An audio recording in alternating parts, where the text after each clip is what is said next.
बिस्मिल्लाहिर्रहमानिर्रहीम। अस्सलाम वालेकुम। आज के लेक्चर में हमने ई कैट का 2005 वाला पेपर डिस्कस करना है। मैंने उसमें से कुछ एमसीक्यूज यहाँ पे निकाल के लिखे हुए हैं। जैसा कि हमारे पास फर्स्ट एमसीक्यूज है, वो कहता है कि पोलर फॉर्म ऑफ, यानी कि एक आपके पास नंबर दिया हुआ है या एक एलिमेंट आप कहते हैं 1 + 3 स्क्वायर रूट आयोटा, वो कहता है इसको पोलर फॉर्म में चेंज करें। तो याद रखें कि हमारे पास जो आयोटा वाले एलिमेंट्स होते हैं, जितने भी हमारे पास नंबर आते हैं, वो हमारे पास कम्प्लेक्स नंबर्स होते हैं। तो मैं इसको जी का नाम दे देता हूँ, सिंपल एक, कि हमारे पास ये जी होता है। और कम्प्लेक्स नंबर में जो आपके पास आयोटा के बगैर वाला नंबर होता है, वो आपके पास, इनके इस पार्ट को हम रियल पार्ट कहते हैं। उसके बाद जो आयोटा वाला होता है उसको हम इमेजिनरी पार्ट कहते हैं। अब यहाँ पे बात ये आती है कि ये हमारे पास किस कोऑर्डिनेट सिस्टम में दिए हुए हैं, और पोलर जो हमारे पास, जिसमें वो कह रहा है कि पोलर फॉर्म में चेंज करें, वो हमारे पास किस कोऑर्डिनेट में देते जाए। तो आपको पता होगा कि हमारे पास जो कम्प्लेक्स नंबर होता है वो x + आयोटा y की फॉर्म में लिखा जाता है। और हम किसी भी कम्प्लेक्स नंबर को इस तरह इंटरवल की फॉर्म में भी लिखते हैं। ये भी आपके पास कम्प्लेक्स नंबर लिखा हुआ है, इसका मतलब भी यही है। तो x और y जो आपके पास कोऑर्डिनेट होते हैं, ये हमारे पास कार्टियन कोऑर्डिनेट होते हैं, जबकि हमारे पास जो पोलर कोऑर्डिनेट होते हैं वो r और थीटा होते हैं। अब कार्टियन कोऑर्डिनेट में हम पोलर कोऑर्डिनेट में किस तरह चेंज करते हैं, उसके रिलेटेड मैं थोड़ा सा आपको बताता हूँ। जैसे कि देखें, हम एक पॉइंट को किसी भी कोऑर्डिनेट सिस्टम में किस तरह ड्रा करते हैं। ये आपके पास x एक्सिस है, ये आपके पास y एक्सिस है। यहाँ पे सारी x की वैल्यू होगी, यहाँ पे सारी y की वैल्यू होगी।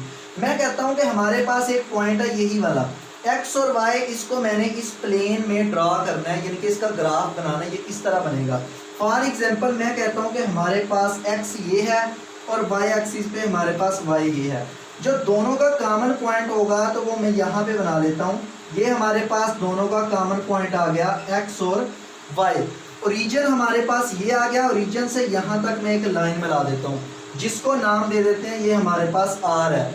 अगर देखा जाए तो ये टोटल लेंथ जो है, ये वाली हमारे पास x है, और ये जो हमारे पास दी हुई है ये हमारे पास y है। अब अगर ये y है तो आपके पास ये भी y होगी, क्योंकि पोलर कोऑर्डिनेट हमारे पास किस में होते हैं, r और थीटा में। तो यहाँ पे आपके पास कोई ना कोई एंगल भी बनेगा। अगर मैं यहाँ से अब साइन थीटा की वैल्यू निकालना चाहूँ, यानी कि साइन थीटा, तो साइन थीटा आपके पास क्या होता है, परपेंडिकुलर ओवर हाइपोटेन्यूस। परपेंडिकुलर क्या हो गया, y डिवाइडेड बाय r। यहाँ से आप y की वैल्यू निकाल सकते हैं, y = r साइन थीटा।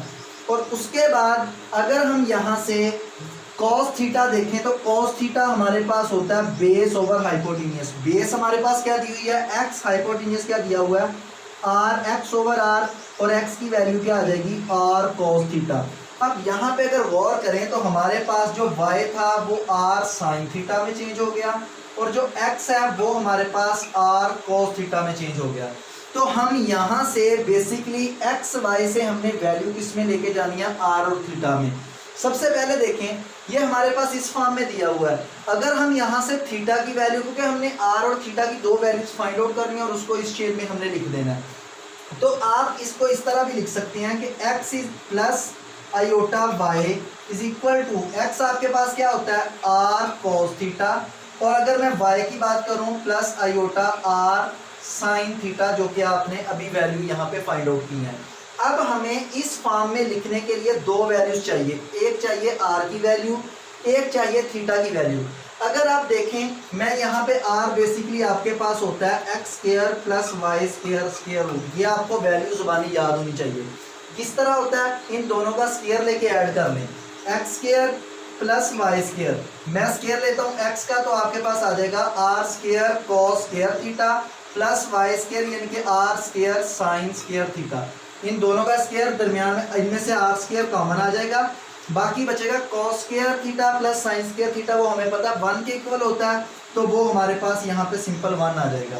अब r² हमारे पास किसके इक्वल आ गया, x² + y²।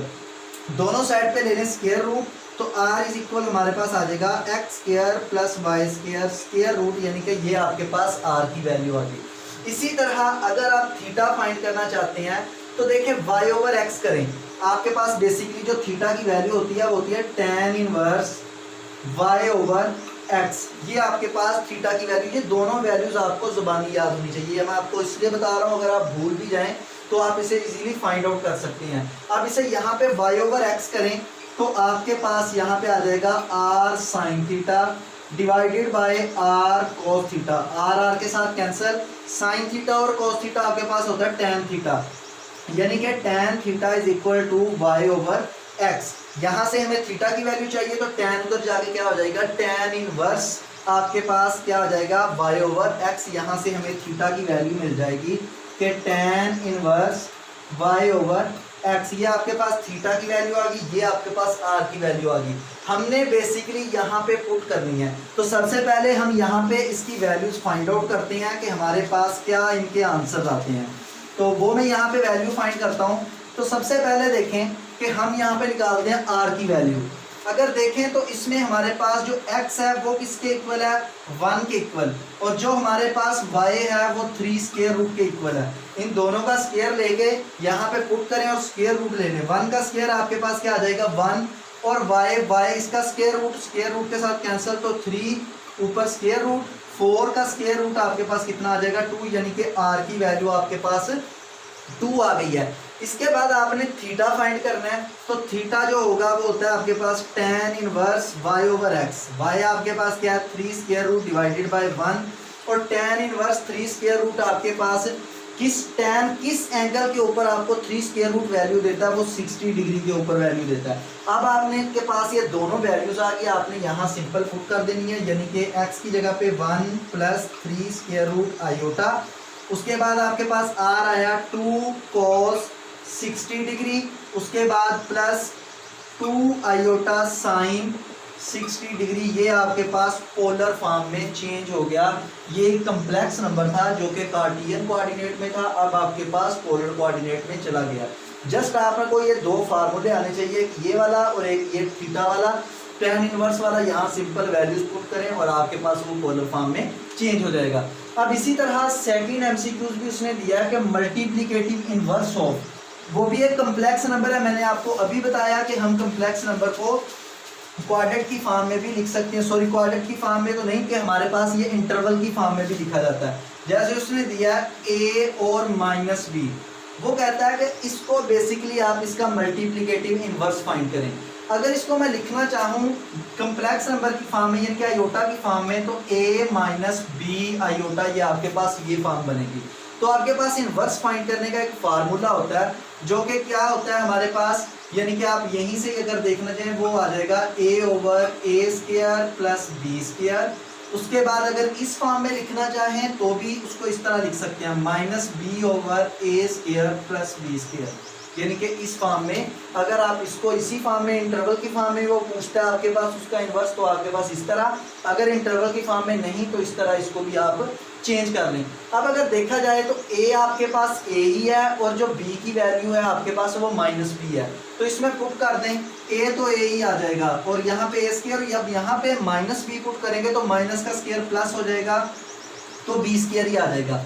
उसके बाद जब मैं यहाँ b की जगह पे माइनस b पुट करूंगा तो माइनस b आपके पास प्लस b हो जाएगा, डिवाइड में a square plus b square. Simple वैसे ही आ जाएगा, क्योंकि b की जगह पे माइनस b पुट करेंगे, स्क्वायर की वजह से माइनस प्लस हो जाएगा। ये आपके पास इन्वर्स आ गया। अब बात यहाँ पे ये आती है कि इन्वर्स एक और मेथड से भी आप फाइंड आउट कर सकते हैं। बाज़ औक़ात बच्चे को ये फार्मूला नहीं याद होता, तो तब वो किस तरह फाइंड कर सकते हैं इन्वर्स।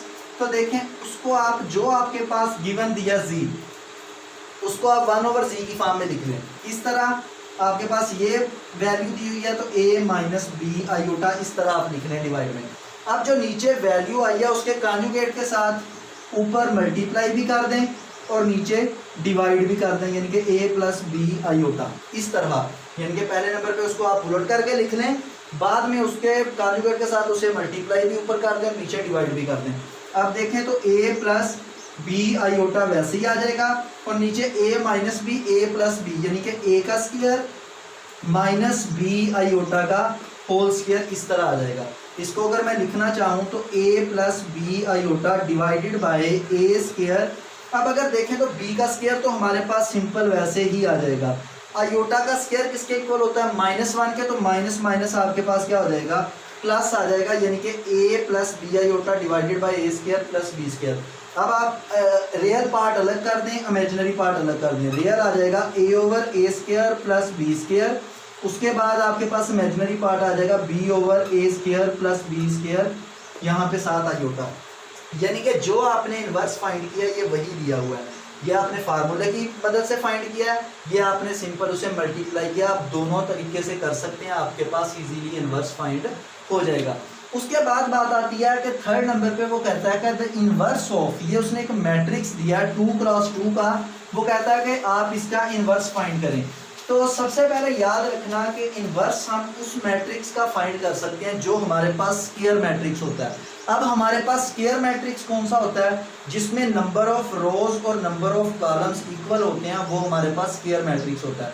और हम हमेशा स्क्वायर मैट्रिक्स का ही इन्वर्स फाइंड कर सकते हैं, नहीं तो अदरवाइज हम उसका इन्वर्स किसी भी मैट्रिक्स का नहीं फाइंड कर सकते।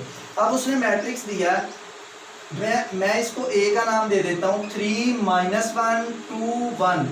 अब सबसे पहले हमने इसका इन्वर्स फाइंड करना है, तो इन्वर्स फाइंड करने का हमारे पास फार्मूला होता है ए इन्वर्स और जॉइंट ए यहाँ पे हमारे पास और डिवाइड बाय ए का डिटर्मिनेंट।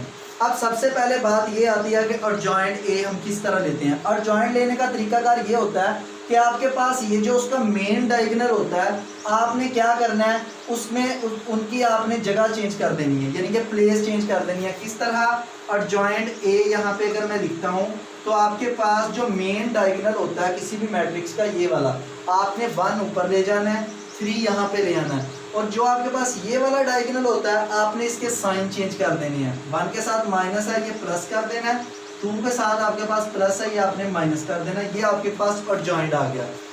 उसके बाद आपने इसका सिंपल डिटर्मिनेंट लेना है, वो आप बच्चों को सबको आता होगा, यानी कि 3 -1 2 1।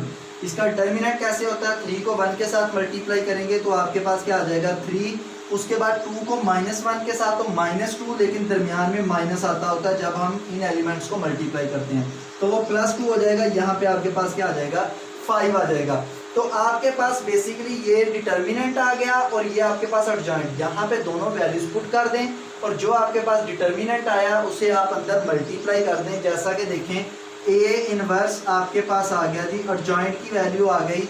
यहाँ पे अगर मैं लिखूँ तो अर्जॉइंट की वैल्यू आई है 1 1 -2 और 3, और डिटर्मिनेंट आया 1/5, क्योंकि डिवाइड में है डिटर्मिनेंट तो डिवाइड में करते हैं। 1/5 को अंदर मल्टीप्लाई करें तो आपके पास 1/5 यहाँ पे -2/5 और यहाँ पे आपके पास 3/5, ये आपके पास ए का इन्वर्स आ जाएगा। इस तरह आपने इन्वर्स फाइंड आउट करना है। इसके बाद बात आती है नंबर 4 पे जो एमसीक्यूज दिया हुआ है, ये आपके पास एक फ्रैक्शन की फॉर्म है। आपके पास 2 तरह की फ्रैक्शन होती है, एक प्रॉपर फ्रैक्शन होती है, एक इम्प्रॉपर फ्रैक्शन होती है। तो उसके बारे में मैं आपको बताता हूँ। ये चैप्टर नंबर 5 फर्स्ट ईयर, उसकी फर्स्ट एक्सरसाइज से पहले डेफिनेशन लिखी हुई है। वो कहता है कि आपके पास ये प्रॉपर रैशनल फ्रैक्शन होती है। अब रैशनल नंबर कौन से होते हैं जिसको हम p/q की फॉर्म में लिख सकते हैं। तो रैशनल नंबर हमारे पास इस तरह होते हैं। अब देखो ये p/q की फॉर्म में लिखा हुआ है। इसको सॉल्व करने से पहले मैं आपको ये सिंपल बताऊंगा कि हमारे पास हम किस तरह, क्योंकि एमसीक्यू इस तरह भी आपके पास बन के आ सकता है कि ये बताएंगे आपके पास प्रॉपर फ्रैक्शन है या इम्प्रॉपर फ्रैक्शन है। तो मैं यहाँ पे 2-3 वैल्यूज लिखता हूँ, 3x + 1 डिवाइडेड बाय 2x² + 1। अब अगर देखें नीचे वाली वैल्यू के अगर वेरिएबल की पावर ऊपर वाले वेरिएबल की हाईएस्ट पावर से बड़ी हो तो आपके पास ये प्रॉपर फ्रैक्शन होगी। मतलब देखें इसकी अगर हाईएस्ट पावर देखें तो हमारे पास 2 है, इसकी अगर हाईएस्ट पावर देखें तो हमारे पास 1 है। अगर नीचे वाले वेरिएबल की पावर ज़्यादा हो ऊपर वाले वेरिएबल की पावर से तो हम उसको प्रॉपर फ्रैक्शन बोलते हैं। अदरवाइज अगर पावर इक्वल हो या ऊपर पावर ज़्यादा हो तो हम उसे इम्प्रॉपर फ्रैक्शन बोलते हैं। जैसा कि देखें हमारे पास मैं लिखता हूँ 3x² + 1 डिवाइडेड बाय 2x + 1। अब देखें हमारे पास यहाँ पे पावर ऊपर ज़्यादा होगी या नीचे पावर क्या होगी 1। तो ये हमारे पास इम्प्रॉपर फ्रैक्शन है। इसको हम पहले नंबर पे क्या करते हैं, डिवाइड करके इसको प्रॉपर फ्रैक्शन में चेंज करते हैं। वो बाद की बात है, इतना लेंथी क्वेश्चन नहीं आता, लेकिन वो आपको ये सिंपल दे के वैल्यूज ये पूछ सकता है ये आपके पास प्रॉपर फ्रैक्शन है या इम्प्रॉपर फ्रैक्शन है। देखें, अगर हम इसकी वैल्यू, ऊपर वाली वैल्यू की पावर बड़ी होगी तो वो हमारे पास इम्प्रॉपर फ्रैक्शन होगी। हाँ, या इक्वल भी हो सकती है। अगर इक्वल होगी तब भी आप डिवाइड करेंगे तब भी वो आपके पास इम्प्रॉपर फ्रैक्शन ही होगी। सिर्फ एक ही कंडीशन है कि अगर नीचे पावर ज़्यादा है तो वो आपके पास प्रॉपर फ्रैक्शन होगी, फिर आपको उसको आगे पार्शियल फ्रैक्शन में कन्वर्ट करोगे। जैसा कि देखें, ये पार्शियल फ्रैक्शन कन्वर्ट करने का तरीकाकार है। यहाँ पे उसने ये पूछा हुआ है, तो सबसे पहले उसने वैल्यू दी हुई है हमें कि 3x - 1 divided by x square plus 1 into x plus 3। वो कहता है इसको पार्शियल फ्रैक्शन में चेंज करें। अब सबसे पहले देखें कि ये हमारे पास क्या प्रॉपर फ्रैक्शन है या इम्प्रॉपर फ्रैक्शन है। तो ये हमारे पास प्रॉपर फ्रैक्शन है। क्यों? क्योंकि देखें, एक्स स्क्वायर एक्स के साथ मल्टीप्लाई होगा तो एक्स क्यूब हो जाएगी, हाईएस्ट पावर। ऊपर पावर क्या दी हुई है, 1। नीचे वाली वैल्यू की पावर बड़ी होगी तो ये हमारे पास प्रॉपर फ्रैक्शन होगी। तो इसका तरीकाकार ये होता है कि जितनी नीचे पावर होती है हमारे पास वेरिएबल की हाईएस्ट, उतने हमारे पास कांस्टेंट यूज होते हैं। अब देखा जाए तो इसको आप इस तरह भी लिख सकते हैं, a ओवर सिंपल एक पावर वाली वैल्यू लिख लें x प्लस 3। अब देखें, इसकी हम फैक्टराइजेशन नहीं कर सकते। अगर यहाँ पे -1 होता तो हम इसकी फैक्टराइजेशन कर सकते थे x - 1 x प्लस 1, लेकिन तब भी 3 ही कांस्टेंट आने थे। लेकिन अब यहाँ पे क्या आया, प्लस। अब हम इसकी फैक्टराइजेशन नहीं कर सकते, तो इसका तरीकाकार ये होता है कि आपने bx plus c divided by x square plus 1 इस तरह लिखना है। अगर फॉर एग्जांपल यहाँ पे एक्स क्यूब आ जाता, अब देखें तो हमारे पास जो हाईएस्ट पावर बन गई वो 4 बन गई, तो हमारे पास कांस्टेंट कितने आने थे, 4। अगर मैं कहूँगा इसकी भी फैक्टराइजेशन नहीं होती तो इसको लिखने का तरीका कह रहा है कि यहाँ पे आप स्क्वायर लिखेंगे, c के साथ x लिखेंगे, आगे आप क्या लिख देंगे, d, यानी कि इस तरह आप पावर बढ़ाते जाएंगे। अब यहाँ पे आप इस तरह भी कर सकते हैं कि इस वैल्यू को पहले लिख दें, इसको बाद में लिख दें, इससे कोई फर्क नहीं पड़ता। नीचे आप एमसीक्यूज में देखें आपके पास किस तरह लिखा हुआ है। जैसा कि इस तरह भी मैं लिख सकता हूँ कि ax² plus bx plus c divided by x cube plus 1, अगर यहाँ पे क्यूब हो तो, और आगे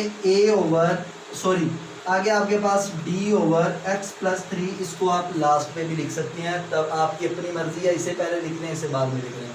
अगर आपके पास यहाँ पे स्क्वायर होता और दरमियान में माइनस होता, तब इसको लिखने का तरीकाकार ये था कि ये तो मैंने वैल्यू लिख दी a ओवर एक्स प्लस 3, तो यहाँ पे आगे आप b ओवर x माइनस 1, क्योंकि इसे मैं लिख सकता हूँ x प्लस 1 x माइनस 1, उसके बाद plus c over x plus 1, यानी कि अलग अलग फैक्टराइजेशन होगी तो कांस्टेंट भी हम अलग कर सकते हैं। अगर फैक्टराइजेशन नहीं हो सकती फिर हम उसको उसी मेथड से लिखेंगे। इसके बाद हमारे पास वो उसने क्वेश्चन लिखा है सम ऑफ इनफाइनाइट ज्योमेट्रिक सीरीज। अब यहाँ पे ये बात आती है, इनफाइनाइट क्या होता है, ज्योमेट्रिक सीरीज क्या होती है। हमारे पास बेसिकली ज्योमेट्रिक अर्थमेटिक आपने पीछे पढ़ा भी होगा या ज्योमेट्रिक सीक्वेंस भी पढ़ा होगा। हमारे पास सीक्वेंस ऐसी टर्म्स होती हैं जिनकी ऐसे फंक्शन ही समझ रहे हैं कि हमारे पास वो एक फंक्शन होता है जिसकी domain set of natural number होती है, या ऐसी वैल्यूज जो कि खास डिफरेंस के साथ लिखी जाए वो हमारे पास सीक्वेंस होती हैं। अब ज्योमेट्रिक सीक्वेंस कौन सा होता है, ज्योमेट्रिक सीक्वेंस हमारे पास फॉर एग्जांपल अगर मैं एक ये कहता हूँ कि ये हमारे पास एक सीरीज दी है, सीक्वेंस दी हुई है, काफ़ी सारे ये टर्म दी हुई हैं किसी सीक्वेंस की, ये हमारे पास टर्म दी हुई है। तो अब हमारे पास अगर देखें तो इन सीक्वेंस के दरमियान जो डिफरेंस होगा, अब डिफरेंस कौन सा होता है हमारे पास, वो होता है a2 ओवर a1 या a3 ओवर a2 या यहाँ पे a4 लिख दें, सो ऑन कर दें, a4 ओवर a3। इसको हम कॉमन रेशो बोलते हैं, इसे आर भी बोला जाता है। तो हमारे पास ये अगर डिफरेंस हर टर्म के दरमियान सेम हो तो हम उसे ज्योमेट्रिक सीक्वेंस बोलते हैं, यानी कि हर टर्म के दरमियान कॉमन डिफरेंस क्या आएगा, सेम आए तो हम उसे ज्योमेट्रिक सीक्वेंस बोलते हैं, यानी कि ये हमारे पास कॉमन रेशो दी हुई है हर दो टर्म की। अगर हम कॉमन डिफरेंस की बात करें तो डिफरेंस होता है a2 माइनस a1 या a3 माइनस a2। ये हम पीछे और सीक्वेंस की बात करते हैं, लेकिन अगर ज्योमेट्रिक की बात की जाती है उसमें कॉमन रेशो को डिस्कस किया जाता है। अब अगर हम काफ़ी सारे सीक्वेंस को ऐड कर दें तो वो अगर चले इन्फानाइट के बारे में पहले आपको बता दूं, अगर आपके पास लास्ट वाली यानी कि इनिशियल और फाइनल वैल्यू आपको पता हो तो वो आपके पास फाइनाइट सीक्वेंस होता है। अगर आपके पास इनिशियल और फाइनल का आपको पता ही नहीं, जैसे इसकी इनिशियल का तो पता है A1, फाइनल का नहीं पता हमारे पास ये सीक्वेंस कहाँ तक जाता है, तो ये हमारे पास इनफानाइट सीक्वेंस होगा। इसी तरह काफ़ी सारे सीक्वेंस को अगर हम ऐड करते हैं तो वो हमारे पास एक सीरीज बन जाती है। यहाँ पे वो यही पूछता है कि sum of infinite geometric series is, तो आपने जब काफ़ी सारी सीरीज को यानी कि उनके सम को फाइंड आउट करना है तो इसका एक फार्मूला होता है, वो होता है कि limit n approaches to infinity as n approach कर रहा है इन्फिनिटी को, इन्फिनिटी के इक्वल नहीं है, n अप्रोच कर रहा है इन्फिनिटी को, मतलब कि ये आपके पास काफ़ी सारी इनफानाइट टर्म्स दी हैं, काफ़ी सारी इनफानाइट सीरीज हैं। तो इसका आपके पास फार्मूला होता है A1/1 माइनस R। A1 आपके पास फर्स्ट टर्म और R आपके पास कॉमन रेशो होती है, यहाँ पे सिंपल को पुट करते हैं तो आपके पास वो सारी इनफानाइट जो आपके पास ज्योमेट्रिक सीरीज होती है उनका सम आ जाता है। तो ये इसका फार्मूला था 5 MCQs में। अब 6 MCQs उसने ट्रिग्नोमेट्री से लिया हुआ है, फर्स्ट ईयर में ही है। वो कहता है इसको आपने सॉल्व करना है। तो सॉल्यूशन तो कई तरीकों से आ जाते हैं, लेकिन आपने MCQs में ये देखना है कि इसको सॉल्व करते जाएं और साथ साथ MCQs में भी देखते जाएं कि आपके पास ये किस तरह निकलता है, इसका आंसर किस तरह नहीं। और फिर आपके पास टाइम कम होता है, आपने फास्ट उसे सॉल्व करना होता है। जैसे कि देखें ये दिया हुआ है 1 + sin थीटा, तो अगर देखा जाए तो इसका मैं अगर एलसीएम लूँ तो सिंपल आपके पास ये A+B और A-B वाला फार्मूला बन जाता है, यानी कि 1 - sin² थीटा, ये इसका एलसीएम आ जाएगा। आपने डायरेक्ट इसी तरह लेना है क्योंकि A+B A-B A² - B² होता है। अब ये 1 के साथ मल्टीप्लाई होगा, ये इसके साथ, तो यहाँ आ जाएगा 1 - sin थीटा + 1 + sin थीटा। अब sin थीटा इसके साथ कैंसिल, तो 2/1 - sin² थीटा। अब 1 - sin² थीटा आपके पास cos² थीटा के इक्वल होता है, तो 2/cos² थीटा। आपके पास ये भी आंसर हो सकता है, या आपके पास cos जब ऊपर जाएगा तो ये आपके पास किस में चेंज हो जाएगा, sec² थीटा में। ये भी आपके पास वो आंसर दे सकते हैं। इन दोनों में से कोई भी आपके पास आंसर उस MCQs का हो सकता है जो नीचे उसने डिफरेंट A, B, C की शक्ल में उसके ऑप्शन दिए होंगे। तो ये था आपके पास MCQ 6 का आंसर। उसके बाद बात करते हैं MCQ 7 की। MCQ 7 में देखें उसने दिया tan × 2α। अब काफ़ी सारे बच्चों से ये फार्मूला याद नहीं होता, लेकिन कि इसका फार्मूला क्या होगा, लेकिन है ये भी फार्मूला। तो आपने एक फार्मूला पढ़ा होगा कि tan × α + β × tan α + tan β divided by 1 - tan α tan β। यानी कि अगर यहाँ पे प्लस है तो ऊपर प्लस होगा, नीचे माइनस, अगर यहाँ पे माइनस है तो ऊपर माइनस होगा, नीचे प्लस होगा। अब अगर यहाँ पे 2α तो मैं इसको इस तरह भी लिख सकता हूँ, tan × α + α। तो इसी फार्मूले के मुताबिक इसे ओपन कर दें तो ये आ जाएगा tan α + tan α divided by 1 - tan α tan α। इसी तरह आ जाएगा, ये बीटा की जगह पे भी क्या आ गया, अल्फा। इसको ऐड कर लें ऊपर वाली वैल्यू को, 2 tan α डिवाइडेड बाय 1 - tan α का क्या आ जाएगा, स्क्वायर। ये आपके पास फार्मूला होता है इसका, इसके इक्वल। अगर आप इस तरह फाइंड करना चाहते हैं इस तरह भी हो जाएगा, क्योंकि बच्चे बाज़ औक़ात इतने ज़्यादा फार्मूलाज होते हैं भूल जाते हैं। तो इसमें छोटी छोटी ट्रिक होती हैं, जैसा कि ये यहाँ पे अप्लाई किया तो आपके पास ये फार्मूला यहाँ पे ड्राइव हो गया। उसके बाद MCQ नंबर 8 में वो कहता है लॉ ऑफ कोसाइन, यानी कि आपने लॉ ऑफ कोसाइन बताने हैं कि आपके पास लॉ ऑफ कोसाइन कौन से होते हैं। तो आपको अच्छे तरीके से पता है कि जब हमारे पास कुछ वेक्टर्स को अगर मैं ड्रा करूँ इस तरह कि ये हमारे पास वेक्टर्स हैं, एक ट्राइंगल बना देते हैं, इस तरह चले बना लेता हूँ मैं एक ट्राइंगल के, ये हमारे पास वेक्टर्स हैं, इनकी डायरेक्शन के ऊपर हमें कोई नहीं, मैं कहता हूँ ये हमारे पास A है, ये साइड B है, ये साइड हमारे पास C है। मैं कहता हूँ इसके ऊपर एंगल अल्फ़ा, इसके ऊपर बीटा, इसके ऊपर गैमा है। तो हम A जो हमारे पास पॉइंट होता है उसके सामने वाली साइड को A कहते हैं, B पॉइंट के सामने वाली साइड को B और C वाले के सामने C। तो अब यहाँ पे लॉ ऑफ कोसाइन 3 होते हैं, अब वो तीनों भी दे सकता है आपके पास, ऑप्शन में कोई एक भी दे सकता है। जब आप A की बात करेंगे यानी कि ये साइड की, तो आपके पास होगा A², तो आपके पास B² + C² - 2BC cos alpha. जब A आएगा तो अल्फ़ा एंगल आएगा, जब B आएगा तो बीटा एंगल आएगा, जब C आएगा तो गैमा एंगल आएगा। जैसे देखें A square is equal to B square C square, जो बाकी दो बचे वही दो इसके साथ आ जाएंगे 2 के साथ। इसी तरह ये भी हो सकता है b square is equal to a square plus c square minus 2ac cos, यहाँ पे आपके पास बीटा आ जाएगा। इसी तरह अगर मैं सी स्क्वायर की बात करूँ तो आएगा A square plus B square minus 2ab cos gamma, यानी कि ये एंगल किसके ऊपर डिपेंड कर रहे होते हैं, इन वैल्यूज के ऊपर। अगर ए है तो अल्फा आएगा, अगर बी है तो बीटा आएगा, अगर सी है तो गैमा आएगा। आप इस ट्राइंगल को याद रख लें तो आप इससे इजीली ये वाले ट्रिग्नोमेट्रिक, ये वेक्टर के हिसाब से भी होते हैं। अगर लाभ कोसाइन की बात करें तो ये ट्रिग्नोमेट्रिक के चैप्टर में, वहाँ पे ट्राइंगल के हिसाब से आप सिंपली बना के ये फाइंड आउट कर सकते हैं। इस ट्राइंगल को जहन में रख लें तो आप इजीली ये लॉ ऑफ कोसाइन भी आप यहाँ से याद रख सकते हैं। उसके बाद बात आती है जी, वो कहता है limit x approaches to 0 sine a x divided by sine b x. आपने एक सैंडविच थ्योरम नाम से एक वैल्यू पढ़ी थी कि वो सैंडविच थ्योरम तो नहीं होता लेकिन उसमें यूज होता है, वो था limit theta approaches to 0 sine theta divided by theta is equal to 1।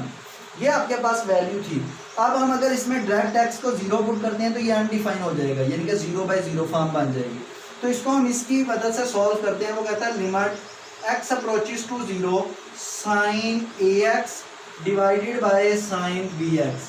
अगर देखा जाए तो हमें डिवाइड में क्या वैल्यू चाहिए, यहाँ पे यानी कि ए एक्स दिया हुआ है तो डिवाइड में हमें ए एक्स चाहिए, यहाँ पे बी एक्स दिया हुआ तो डिवाइड में हमें बी एक्स चाहिए। तो हम उसी के साथ मल्टीप्लाई करेंगे, उसी के साथ डिवाइड करेंगे। जैसा कि देखें साइन ए एक्स है तो इसके डिवाइड में अगर मैं ए एक्स लिखता हूँ तो यहाँ मल्टीप्लाई भी किसके साथ करूँगा, ए एक्स के साथ। इसी तरह इसके डिवाइड में हमें चाहिए साइन बी एक्स, तो अगर मैं डिवाइड में बी एक्स लिखता हूँ तो साथ मल्टीप्लाई क्या करूँगा, बी एक्स मल्टीप्लाई करूँगा, और ये एक्स हमारे पास कैंसिल हो जाएगा।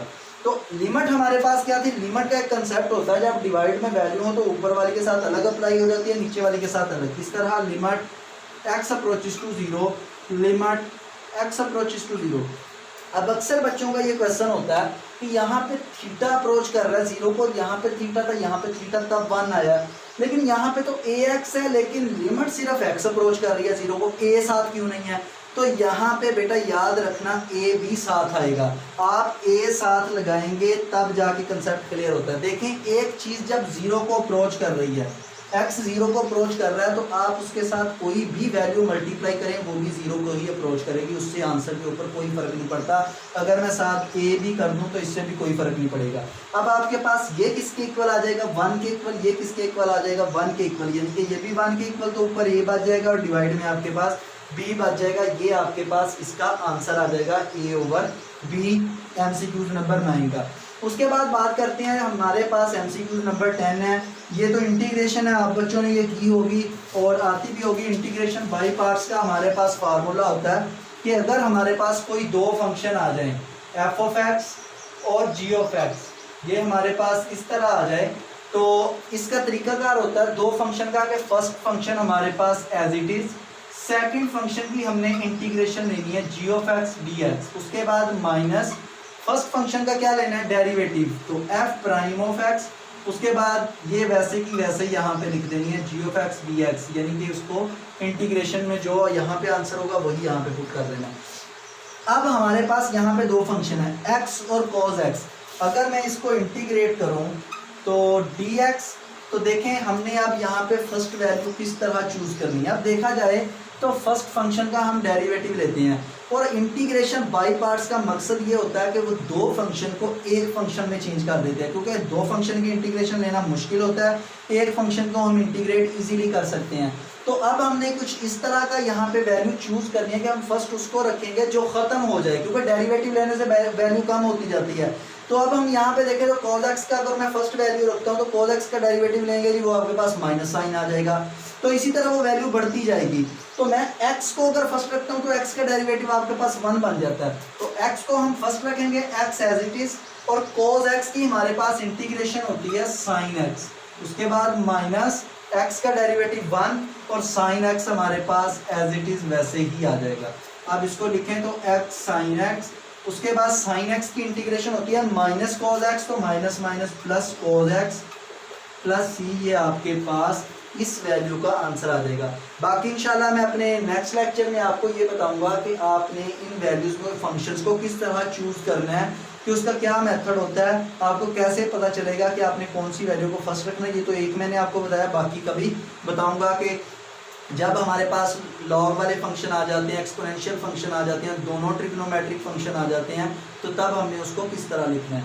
उसके बाद बात करते हैं, हमारे पास वो कह रहा है area under the curve y is equal to x square plus 1 from x is equal to -2 to x is equal to -1 is, यानी कि वो कहता है कि एरिया फाइंड करना है आपने किस कर्व का, ये कर्व का एरिया फाइंड करना है। तो इसके ऊपर मैंने पहले भी एक कंप्लीट लेक्चर बनाया था। देखें, हमारे पास एक कंसेप्ट होता है कि जब हम किसी फंक्शन को इंटीग्रेट करते हैं तो उसके साथ c लेके आते हैं। जैसा कि देखें, अब एक फंक्शन को आपने सेकेंड ईयर के फर्स्ट चैप्टर में ग्राफ में भी ड्रा किया होगा। जैसे कि अगर मैं कहता हूं कि हमारे पास एक फंक्शन है y is equal to x, ये आपके पास होता है f ऑफ x, यानी कि y आपके पास f ऑफ x के इक्वल होता है x। अब मैं जो वैल्यू इसमें x की पुट करूंगा वही आपके पास y की आएगी। तो अगर देखा जाए तो आपके पास इस फंक्शन की जो कर्व बनती है वो इस फॉर्म में बनती है, इनके बिल्कुल आपके पास एक लाइन बन जाती है जो कि कहाँ से पास होती है, और रीजन से पास होती है। अब यहाँ पे x की वैल्यू 1 आ रही है, यहाँ पे 2 आ रही है, यहाँ पे 3, यहाँ पे 4, यहाँ पे 5, यहाँ पे 6, इस तरह सॉन चलती है। y की वैल्यू यहाँ -1, -2, -3, -4, -5, ये भी आपके पास सॉन नीचे। और यहाँ पे x की वैल्यू -1, -2, -3, -4, -5, ये भी सॉन। उसके बाद 1, 2, 3, 4, 5, ये आपके पास ये भी सॉन। अब बेसिकली हमने एक फंक्शन को ग्राफ में ड्रा किया। अब जो इंटीग्रेशन होती है ये किसी भी कर्व के नीचे जितना एरिया होता है उसको आपको फाइंड आउट करके दे देती है कि ये कर्व इतना एरिया हमारे पास कवर कर रही है। अब वो कहता है इसी को इंटीग्रेट करें, x को आपने इंटीग्रेट करना है तो x dx, इसको जब इंटीग्रेट करेंगे तो x square divided by 2 plus c, आपके पास आंसर आ जाता है। हम यहाँ पे c इसलिए लगाते हैं, देखें हमारे पास, हमें पता ही नहीं ये कर्व कहाँ जाती है, कहाँ जाके रुकती है, कि हमारे पास इसके नीचे कितना एरिया आएगा, क्योंकि एक तो लिमिट होती है ना कि यहाँ से लेकर यहाँ तक आप एरिया फाइंड कर दें। अब उसने हमें ये बताया ही नहीं कि आपने कहाँ से लेकर कहाँ तक एरिया फाइंड करना है, ना हमें उसके इनिशियल का पता है ना उसके फाइनल का पता नहीं है कहाँ तक कर्व जाती है, तो इसका एक्यूरेट एरिया हम फाइंड नहीं कर सकते। एक्यूरेट एरिया जब हम नहीं फाइंड कर सकते तो तब हम यहाँ पे सी का कंसेप्ट यूज करते हैं। और इंटीग्रेशन बेसिकली हमारे पास एरिया फाइंड करने के लिए एक टूल है, एक ऑपरेटर है, इसकी मदद से हम किसी भी फंक्शन का एरिया फाइंड करते हैं कि उसकी कर्व के नीचे हमारे पास कितना एरिया आ रहा है। तो हम यहाँ पे सी का कंसेप्ट इसीलिए लेके आते हैं कि हमें इसके एग्जैक्ट एरिया का पता ही नहीं होता, तो इसीलिए हम सी लगाते हैं कि अगर कम एरिया हो जाए या ज़्यादा हो जाए तो ये कांस्टेंट जो होता है उसको मेंटेन कर दे। अब बात आती है कि अगर वो कहते हैं कि x is equal to 1 to 4, जैसे यहाँ पे उसने एक फंक्शन को कहा है कि x is equal to -2 to x is equal to -1। अब देखें -2 अगर मैं कहता हूँ ये है, -1 ये है, मतलब कि आपने इस कर्व का सिर्फ और सिर्फ इतना एरिया फाइंड करना है जो कि यहाँ पे आ रहा है। अब आपके पास एक्यूरेट एरिया आएगा, यानी कि आपने -1 to -2 उसको इंटीग्रेट करना है, बाद में उसमें लिमिट पुट कर देंगे, आपको सी यहाँ पे लेके आने की जरूरत ही नहीं, क्योंकि ये पर्टिकुलर केस आ गया आपके सामने है कि आपने यहाँ से लेकर यहाँ तक उसका एरिया फाइंड करना है, तो ये तो एग्जैक्ट वैल्यू देगा, कभी भी आपको यहाँ वो सी लगाने की जरूरत नहीं। ये तो था कंसेप्ट सी का और इंटीग्रेशन का बेसिक मकसद कि हम इंटीग्रेशन को क्यों यूज करते हैं और ये एरिया वाला कंसेप्ट क्या होता है। अब यहाँ पे y is equal to x square plus 1 उसने दिया हुआ है, वो कहता है कि आप इसका एरिया फाइंड करें। यहाँ पे तो हमारे तो यहाँ पे यही पढ़ाया जाता है, सिंपल इसको इंटीग्रेट किया जाता है, लेकिन बड़ी क्लासेस में आप पहले उसको ग्राफ में ड्रा करेंगे, उसके बाद जाके आप उसको इंटीग्रेट करेंगे। अगर देखा जाए तो अब हमारे पास वैल्यूज ने दिया जी एक्स स्क्वायर प्लस 1, यहाँ पे हमारे पास आ जाएगा dx, x की लिमिट क्या दिया -2 to 1, यानी कि -2 to -1, इस तरह आपके पास उसने लिमिट दी हुई है। अब इसको हम इंटीग्रेट करते हैं तो हमारे पास आ जाता है x³ divided by 3 plus x, और यहाँ पे लिमिट आ जाएगी -2 और -1।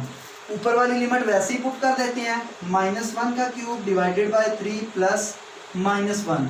उसके बाद जब नीचे वाली लिमिट पुट करते हैं तो साथ क्या लगाते हैं माइनस, इस तरह बाई माइनस आ जाएगा, यहाँ आ जाएगा -2 का क्यूब डिवाइडेड बाय 3 और यहाँ पे आ जाएगा -2 सेम एज इट इज। -1 का क्यूब आपके पास -1 होता है डिवाइडेड बाय 3 और यहाँ पे आ जाएगा -1। -2 का क्यूब आपके पास 2 का क्यूब तो 8 होता है, माइनस का क्यूब माइनस ही, तो minus minus plus 8 divided by 3 और यहाँ पे ये माइनस इस माइनस के साथ प्लस क्या आ जाएगा 2। तो इसका एलसीएम ले लें, 3 एलसीएम आ जाएगा -1, इसके नीचे 1 है तो 3 आ जाएगा, 3 को -1 के साथ -3, यहाँ पे प्लस का 8 आ जाएगा, इसके नीचे भी 1 है और 3 को 2 के साथ मल्टीप्लाई करेंगे तो हमारे पास क्या आ जाएगा 6। ये हमारे पास 14 आ रहा है और ये -4, तो हमारे पास 10/3 इसका एरिया आ जाएगा, जो कि किसकी वैल्यूज के दरमियान है, x की वैल्यू -1 और -2 के दरमियान में एरिया आ रहा है इस फंक्शन का। इसकी जो कर्व एरिया कवर कर रही है नीचे वो आपके पास 10/3 आ रहा है। इस तरह हम किसी भी इंटीग्रेशन का एरिया फाइंड आउट करते हैं। इसके बाद जी एमसीक्यूज नंबर 12 लिखा हुआ है, वो कहता है इक्वेशन ऑफ नॉर्मल, यानी कि आपके पास उसने एक इक्वेशन दी है, यहाँ पे ये सेंटर की इक्वेशन है, सर्कल आपके पास बेसिकली सर्कल की इक्वेशन है, x² + y² = 25 और साथ उसने एक पॉइंट दिया 4 और 3, ये उसने एक पॉइंट दिया। वो कहता है equation of normal line find करें। अब आपको सबसे पहले ये पता होना चाहिए कि आपके पास नॉर्मल लाइन क्या होती है। देखिए हमारे पास एक सर्कल होता है, ये हमारे पास एक सर्कल है। अब मैं कहता हूँ कि इसी के किसी एक पॉइंट को अगर कोई लाइन टच करके गुजरती है तो ये टेंजेंट लाइन होती है। सर्कल की बाउंड्री के किसी एक पॉइंट को अगर कोई लाइन टच करके गुजरे वो हमारे पास टेंजेंट लाइन होती है। उसी टेंजेंट लाइन के अगर परपेंडिकुलर लाइन लगा दी जाए तो वो हमारे पास उस सर्कल के नॉर्मल लाइन होती है, यानी कि इस टेंजेंट के हिसाब से ये एक हमारे पास नॉर्मल लाइन है। तो नॉर्मल लाइन फाइंड करने का हमारे पास फार्मूला होता है y - y1 = m' × x - x1। अब बात ये आती है मैंने m प्राइम क्यों लिखा। देखें हमारे पास नॉर्मल और टेंजेंट लाइन का हमारे पास जो फाइंड आउट करने का फार्मूला होता है वो सेम होता है। हमारे पास अगर मैं टेंजेंट लाइन कहता हूँ तो यहाँ पे मैं m कह देता हूँ, मैं थोड़ा सा डिफरेंस लेने के लिए यहाँ पे लगाया कि m और m प्राइम। अगर मैं यहाँ पे प्राइम लगा देता हूँ इस तरह तो ये हमारे पास क्या देते हैं कि हमारे पास ये बेसिकली के नॉर्मल लाइन का हो गया। अब m क्या होता है, m बेसिकली आपके पास एक स्लोप होता है। अब स्लोप हम किस तरह फाइंड आउट करते हैं, क्योंकि उसका ग्राफ बनाएंगे इतना कुछ करेंगे, तो स्लोप आपको इजीली फाइंड आउट करने का तरीका बताता हूँ। जिस इक्वेशन का आपने स्लोप फाइंड करना होता है उसका आप डेरिवेटिव लेके जो पॉइंट दिया हुआ है उसमें आप पुट कर दें। जैसे उसने दिया जी x² + y² = 25, मैं x के रिस्पेक्ट इसका डेरिवेटिव ले लेता हूँ तो 2x आ जाता है, यहाँ से 2y dy/dx = क्या आ जाएगा 0, तो 2x उधर जाके क्या हो जाएगा माइनस का, तो dy/dx = -x, यहाँ पर साथ क्या आ जाएगा 2 2 के साथ कैंसिल, y उधर जाके क्या हो जाएगा डिवाइड, तो dy/dx = x/ हमारे पास y साथ क्या आ जाएगा माइनस।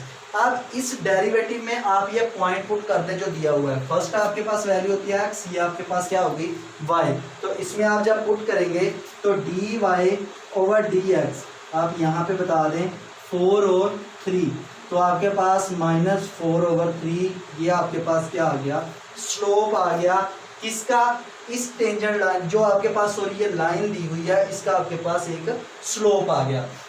इनके डेरिवेटिव लेके उसमें पॉइंट पुट कर दें तो उस लाइन का आपके पास स्लोप आ जाता है। अब बात ये आती है सर्कल की, ये जो इक्वेशन दी हुई थी इसके हम नॉर्मल लाइन और टेंजेंट, क्योंकि यहाँ पे तो जस्ट नॉर्मल लाइन के बारे में पूछा है तो मैं आपको आज टेंजेंट लाइन का भी बताऊंगा कि वो भी किस तरह फाइंड आउट करते हैं। हमें कौन कौन सी चीज़ें चाहिए, एक तो y1 चाहिए और x1 चाहिए, वो ये होते हैं x1 और y1, ये आपके पास गिवन वैल्यूज दी होती हैं। क्योंकि जब टेंजेंट हमने स्लोप फाइंड किया था तब ये xy था, तो अब ये हमारे पास x1 और y1 की वैल्यूज होती हैं। वो तो मैंने आपको एक सिंपल ट्रिक बताया है किस तरह हम स्लोप फाइंड करते हैं, लेकिन स्लोप फाइंड करने के और भी बहुत से फार्मूले होते हैं उनके x - x1 या इस तरह भी कहते हैं y2 - y1, दो पॉइंट्स दिए होते हैं। इस तरह स्लोप और भी कई मेथड से फाइंड आउट हो सकता है। सबसे इजी मेथड था इसीलिए मैंने आपको ये बता दिया। अब y1 और x1 भी आपके पास आ गया। अब जब टेंजेंट की बात होती है तो आपने डायरेक्ट सिर्फ m की वैल्यू यही पुट कर देनी है। किस तरह, मैं यहाँ पे आपको पुट करके दिखाता हूँ कि ये तो हमने फाइंड आउट कर लिया, m की वैल्यू आई है -4/3। आप y की जगह पे y ही रहने दें, -y1 आपके पास कितना है 3 = m की वैल्यू आई है जी -4/3, और उसके बाद आप यहाँ पे x माइनस आपके पास क्या आ जाएगा 4। इसको सिंपल मल्टीप्लाई करके एक्स वाई में इक्वेशन लिखने तो आपके पास ये टेंजेंट लाइन की इक्वेशन बन जाएगी। अगर नॉर्मल लाइन की बात करें तो जो नॉर्मल लाइन और टेंजेंट लाइन होता है, जब आपके पास दो लाइंस परपेंडिकुलर होती हैं तो याद रखना उसका जो स्लोप होता है, जैसे दो लाइंस परपेंडिकुलर हैं, एक का स्लोप m1 है, दूसरी का स्लोप m2 है, तो जब हमारे पास दो लाइंस आपस में परपेंडिकुलर होती हैं तो तब हमारे पास स्लोप इस तरह होता है m1 dot m2 is equal to -1। इसको मैं ऐसे भी लिख सकता हूँ m1 is equal to -1 over m2। यानी कि अगर मैं कहता हूँ देखिए टेंजेंट लाइन का स्लोप था हमारे पास, उसके बाद अगर मैं नॉर्मल लाइन का, तो नॉर्मल लाइन टेंजेंट के क्या होती है, परपेंडिकुलर होती है। उसका स्लोप अगर मैं फाइंड करना चाहता हूँ तो m प्राइम नाम दे देता हूँ, वो आपके पास हो जाएगा 3/4 माइनस माइनस क्या हो जाएगा प्लस, स्लोप को आपने क्या कर दिया, उलट कर दिया, तो आपके पास इस तरह बन जाता है। अब बात आती है जब दो लाइंस आपस में पैरेलल होती हैं तब स्लोप क्या होता है। जब दो लाइंस पैरेलल होती हैं तब आपके पास m1 is equal to m2, यानी कि दोनों लाइंस का स्लोप क्या होता है, इक्वल होता है। अब उसने हमने टेंजेंट लाइन का तो वो पुट कर दिया, अब टेंजेंट लाइन नॉर्मल के परपेंडिकुलर होती है, तो नॉर्मल में हम यहाँ पे क्या पुट कर देंगे, 3/4 पुट कर देंगे, तो आपके पास वो नॉर्मल लाइन की इक्वेशन बन जाएगी। इस तरह अगर आपके पास एक इक्वेशन और एक पॉइंट दिया हो तो आप नॉर्मल और टेंजेंट लाइन की इक्वेशन इस तरह ड्राइव कर सकते हैं। इसके बाद हमारे पास MCQ the centre of x minus 1 whole square minus Y minus 1 whole square is equal to 1। अब ये भी सर्कल की इक्वेशन दी हुई है। अब यहाँ पे वो कहता है कि सेंटर फाइंड करें। आपने पढ़ा होगा कि x minus H whole square plus Y minus के whole square is equal to R square, और h और k जो होते हैं ये आपके पास सेंटर के पॉइंट होते हैं, और जो r होता है ये आपके पास रेडियस होता है। अब अगर देखा जाए इसमें तो x minus 1 whole square minus उसके बाद y, सॉरी यहाँ पे प्लस आएगा, यहाँ पे प्लस है, उसके बाद प्लस y माइनस के whole square is equal to क्या, k की जगह पे आपके पास वैल्यू दी हुई है, यहाँ पे भी 1 और यहाँ पे आ गया आपके पास 1। अगर देखा जाए तो ये आपके पास यही इक्वेशन बन रही है सेम, यहाँ पे 1 का स्क्वायर कर दें तो अगर इसका सेंटर देखें तो आपके पास सेंटर बन रहा है 1 और 1, जिनकी ये आपके पास सेंटर के पॉइंट है। याद रखना ये -7 नहीं लिखना, क्योंकि ये उसकी इक्वेशन में दिया हुआ है तो माइनस लिखने की जरूरत नहीं, ये 1 1 आ जाएगा। उसके बाद अगर मैं रेडियस की बात करता हूँ तो हमारे पास जिसका जो रेडियस है वो 1 दिया हुआ है यहाँ पे। इस तरह आप किसी भी सर्कल की इक्वेशन में से उसके सेंटर और रेडियस की वैल्यू फाइंड आउट कर सकते हैं। उसके बाद जी हमारे पास 14 MCQ है, वो कहता है the projection of vector A along B is. तो अब यहाँ पे बात आती है कि हमारे पास प्रोजेक्शन क्या होती है। प्रोजेक्शन बेसिकली हमारे पास साया, जिसे आप उसके सिंपल मीनिंग है कि साया। तो अब दो वेक्टर्स की प्रोजेक्शन किस तरह होती है। अगर मैं कहता हूँ कि अगर ये हमारे पास U वेक्टर है और ये हमारे पास एक V वेक्टर है, अब मैं कहूँ कि यहाँ से एक परपेंडिकुलर ड्रा कर देता हूँ M, और यहाँ पे एंगल कह देता हूँ कि ये हमारे पास अल्फा है। इस वेक्टर को U वेक्टर कह दें, ये आपके पास V वेक्टर है, इसे मैं A, उसके बाद B, ये C नाम दे देता हूँ। अब देखा जाए तो हमारे पास ये जो V वेक्टर की प्रोजेक्शन है वो इसके ऊपर आ गया है, AM के ऊपर, यानी कि ये प्रोजेक्शन इसका जो साया है वो इसके ऊपर आ रहा है। अब एक इसके अलोंग और इसके अलोंग हम प्रोजेक्शन किस तरह फाइंड आउट कर सकते हैं। तो सबसे पहले अगर देखा जाए तो मैं यहाँ पे अगर कॉस अल्फ़ा निकालूँ, इसका एक सिंपल आपको फार्मूला ड्राइव करना बताता हूँ। कॉस अल्फ़ा अगर देखा जाए वो हमारे पास होता है u डिवाइडेड बाई v। इस तरह हमारे पास हो जाएगा u डिवाइडेड बाई v, क्योंकि ये ट्रिग्नोमेट्रिक में आ जाते हैं तब हम यहाँ पे वेक्टर यूज़ नहीं करेंगे। अगर यहाँ पे इसको मैं इस तरह भी लिख सकता हूँ u v कॉस अल्फ़ा, इस तरह भी आप इसे लिख सकते हैं।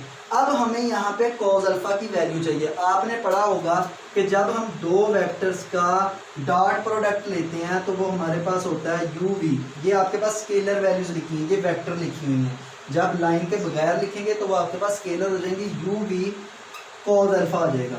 अब हमें कॉस अल्फ़ा की वैल्यू चाहिए, u v इधर आके क्या हो जाएगा जी, u v डिवाइडेड बाय, यहाँ पे u v आ जाएगा, यहाँ पे क्या आ जाएगा कॉस अल्फ़ा। अब ये कॉस अल्फ़ा की वैल्यू यहाँ पे पुट कर दें तो u is equal to v हमारे पास यहाँ पे आ जाएगा। कॉस अल्फ़ा की वैल्यू आ जाएगी u dot v divided by u v. अब देखें तो ये वी इसके साथ कैंसिल, तो ये आ जाएगा u dot v divided by u. अब ये आपके पास u किसके इक्वल आ गया, u vector v vector divided by u का मैग्नीट्यूड, यानी कि ये आपके पास प्रोजेक्शन आ गई किसकी, v की, किसके अलोंग, u के अलोंग। अगर मैं u यहाँ पे लिख दूँ कि हमारे पास u ये हो गया और ये हमारे पास v है, तो जहाँ जहाँ u आ रहा है वहाँ वहाँ v लिख दें, यहाँ v आ रहा है वहाँ वहाँ पर u लिख दें। अब वो कह रहा है projection of vector a along b। जब a अलोंग b कह रहा है तो मतलब कि आपके पास यहाँ पे a आ गया और यहाँ पे आपके पास b वेक्टर आ गया। तो इसका मतलब नीचे b वेक्टर है, u की जगह पे आपके पास क्या आ जाएगा b, यानी कि यहाँ पे भी आपके पास b वेक्टर और v की जगह पे आपके पास क्या आ जाएगा a, और नीचे भी आपके पास क्या आ गया b आ गया। यानी कि आपके पास a अलोंग b जब प्रोजेक्शन आएगी तब आपके पास ये उसका फार्मूला बन जाएगा। तो इसको हम इस मेथड से फाइंड आउट करते हैं। इसके बाद आज के लेक्चर का लास्ट एमसीक्यूज है, वो कहता है कि हमारे पास cos square hyperbolic 2x, hyperbolic 2x, basically आपने फार्मूला पढ़ा होगा cos हाइपरबोलिक x, वो आपके पास होता है e raise to power x plus e raise to power minus x divided by 2, इसके इक्वल होता है। अब एक तो उसने यहाँ पे स्क्वायर लगाया है, दूसरे नंबर पे जब यहाँ पे x था तो पावर में भी क्या था x।